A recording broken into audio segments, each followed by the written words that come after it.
Use your own time. अपना समय सही से इस्तेमाल कीजिए।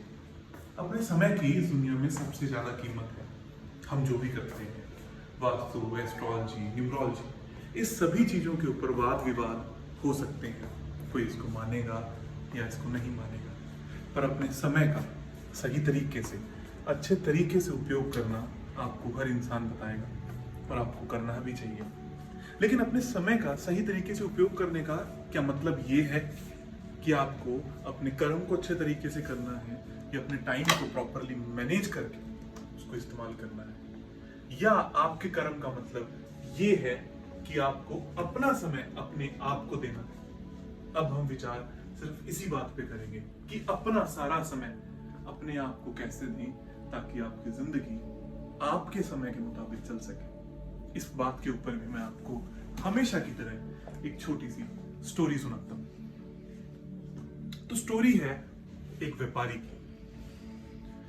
स्टोरी है एक व्यापारी की, एक ऐसे व्यापारी की जिसने बहुत धन दौलत ऐश्वर्य कमा रखा था, और उस व्यापारी के करीबन 100 पुत्र थे, 100 बच्चे थे।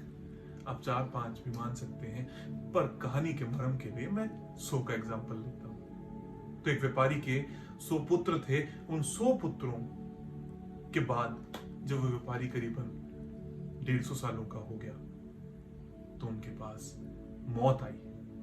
मौत ने आके उनका दरवाजा खटखटाया और उस व्यापारी से बात करी। व्यापारी ने बोला कि मैंने तो अभी जीवन देखा ही नहीं, मुझे पता ही नहीं कि इस जीवन में होता क्या है, हो क्या रहा है। उस व्यापारी ने थोड़ी सी मोहलत मांगी तो मौत ने भी बड़ी चालाकी से बोला कि जो भी अपने प्राण तेरे अंदर डाल दे उसको मैं लेकर चली जाऊंगी और तू अपना जीवन अच्छे से जीता रहे। व्यापारी ने सबसे ज्येष्ठ, सबसे बड़े पुत्र को मौका दिया। ज्येष्ठ ने बोला कि जीवन अगर आपने नहीं देखा तो मैंने भी नहीं देखा। ज्येष्ठ पुत्र करीबन 100 साल का रहा होगा, फिर 99, 98, 97, 96, बहुत सारे पुत्रों का नंबर आया।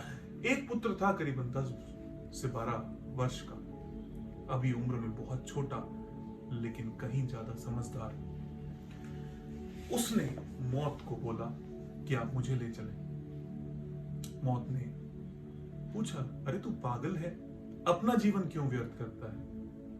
पुत्र ने बड़े हंसकर कि अगर मेरे पिताजी को 150 वर्षों में और मेरे भाइयों को 100 वर्षों में ये समझ में नहीं आया कि जिंदगी क्या है, तो मुझे भला कैसे समझ में आएगा कि जिंदगी क्या है? बात कीमती लगी और वो पुत्र चला गया। पुत्र के जाने के बाद फिर से श्रृंखला चालू हुई। अब वो राजा 250 सालों का हो गया, फिर से मौत आई। 350 का हो गया, फिर से मौत आई। एक एक करके बच्चे जाते रहे, उस व्यापारी के बच्चे जाते रहे। उस व्यापारी का उम्र 1000 सालों की हो गई। अब उस व्यापारी को फिर से मौत सताने आई तो मौत ने ही अपने प्राण त्याग दिए। मौत ने बोला कि बहुत हो गया, मैं थक गई हूं, तुझे तो इस जीवन का मर्म समझ में आ ही नहीं रहा।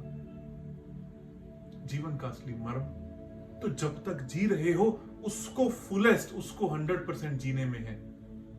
इस बात में है ही नहीं कि तुम्हें कितनी उम्र कब मिल जाए।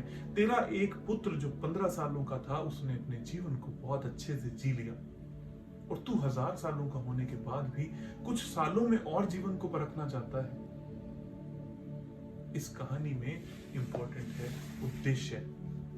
क्या आपके जीवन का कोई उद्देश्य है भी? आप किसकी प्राप्ति करने में लगे हो? अगर ये प्राप्ति अंतहीन होगी, लक्ष्य नहीं होगा, तो ऐसे ही अंतहीन तरीके से बार बार मौत को पाने के चक्कर में आप मौत से ही पिछड़ते जाओगे। ऐसा आप लोगों के साथ में रोज होता होगा, मेरे साथ में रोज होता है। कभी ना कभी मौत सताती है, आती है, पीछे छूट जाती है, और हम फिर से लक्ष्यहीन जीवन की तरफ चल पड़ते हैं। ये जितने भी जीवन है, आप जो भी इस्तेमाल करते हैं, आप वास्तु इस्तेमाल कीजिए, एस्ट्रोलॉजी इस्तेमाल कीजिए, किसी डॉक्टर को बुलाइए या मत बुलाइए, पर आपके जीवन का लक्ष्य होना बहुत जरूरी है। अगर आपके जीवन का उचित लक्ष्य होगा तो आप ऊंचाइयों को प्राप्त करेंगे और मौत को भी जीवन से ज्यादा प्राणदायी मानते हुए उसको अच्छे से गले लगा पाएंगे और जीवन को ऊर्जावान तरीके से जी पाएंगे। तो जो काम वो व्यापारी 1000 सालों में अमीर होने के बावजूद नहीं कर सका, आपको अगले कुछ सालों में, कुछ दिनों में करना है, खुश रहने का, ऊर्जावान रहने का और इस जिंदगी को, अपने परमात्मा को पाने का। धन्यवाद।